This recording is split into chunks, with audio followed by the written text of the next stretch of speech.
हिमालय आणि एव्हरेस्ट प्रत्येकाच्या मनात तिथं जायचं स्वप्न असतं आणि याच स्वप्नांसाठी मदतीला यायचे शेर्पा। पण आता त्याच शेर्पांनी केलेल्या कोट्यवधींचा इन्शुरन्स घोटाळ्यानं देश हादरून गेलाय।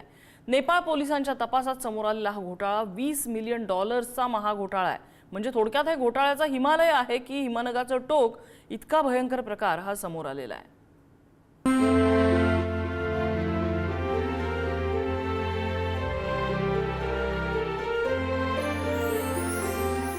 एव्हरेस्ट, माउंट एव्हरेस्ट, जगातील सर्वोच्च शिखर, लाखो गिर्यारोहकांचं स्वप्न, हिमालयाच्या शुभ्र रांगांमध्ये हरवून जाण्याचं आकर्षण। पण आता हेच स्वप्न एका धक्कादायक घोटाळ्यामुळे दुःस्वप्न ठरतंय। कारण नेपाळमध्ये उघडकीस आलाय एक विमा घोटाळा।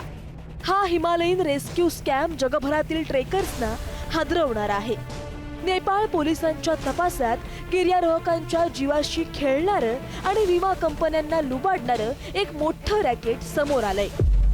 काही शेर्पा गाईड्स, ट्रेकिंग कंपन्या, हेलिकॉप्टर ऑपरेटर्स आणि हॉस्पिटल्स यांच्या संगनमतानं 4782 आंतरराष्ट्रीय ट्रेकर्सना लक्ष्य केलं। नेपाळची इकॉनॉमी ही सगळ्यात जास्त पर्यटनावर चालते। अतिथी देवो भव म्हणणाऱ्या आपल्या संस्कृतीला कुठेतरी हा एक मोठा काळिंबाचा आहे। ज्यांच्या पैशावर आपण पोट भरतो त्यांच्याच आपण जीवाशी खेळतोय।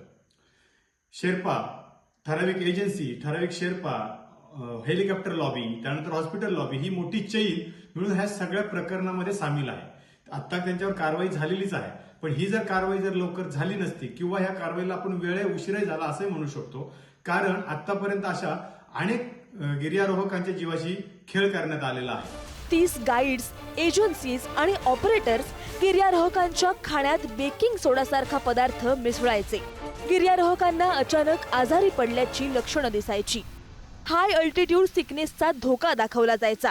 या हवामानात आरोग्याचा धोका सांगून भीती निर्माण केली जायची आणि मग इमर्जन्सी हेलिकॉप्टर रेस्क्यूचा पर्याय सुचवला जायचा। हिमालयातून हेलिकॉप्टरने खाली आणल्यानंतर विमा कंपन्यांना लाखो रुपयांचे बिल पाठवले जायचे।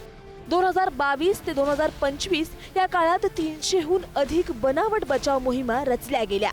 या फेक रेस्क्यू मिशन मधून तब्बल 165 कोटी रुपयांपेक्षा जास्तीची फसवणूक झाली।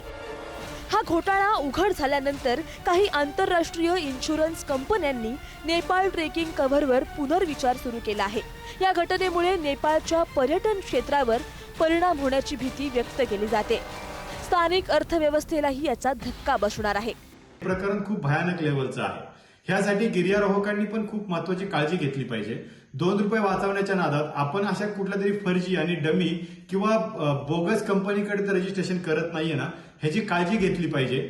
2 रुपये का व्हायना आपले जास्त गेले तरी ती कंपनी जेन्युइन असायला हवी, त्या कंपनीचा जास्त अनुभव असायला हवा, त्यातले शेर्पा चांगले असायला हवेत आणि आपली प्रॉपर काळजी घेतली जाईल किंवा आपल्याला सर्व गोष्टींनी सुरक्षा प्रोव्हाइड केली जाईल। अशा एजन्सीकडे आपण प्रामुख्याने जायला हवं आणि ह्याचा परिणाम नक्कीच भविष्यामध्ये किंवा काही काळामध्ये नेपाळ गव्हर्नमेंटवर आणि नेपाळच्या इकॉनॉमीवर पडणार आहे। एव्हरेस्ट, जिथे शेर्पा गिर्यारोहकांचे रक्षक मानले जातात, तिथेच जर विश्वासघात होत असेल तर हा फक्त घोटाळा नाही, तर हा मानवी विश्वासाचा भंग आहे। जगातील सर्वोच्च शिखर, जिथे माणूस स्वप्नांसाठी जीव धोक्यात घालतो, तिथेच जर फसवणूक होत असेल तर हा केवळ स्कॅम नाही, तर मानवतेलाच काळीमा फासणारी घटना आहे।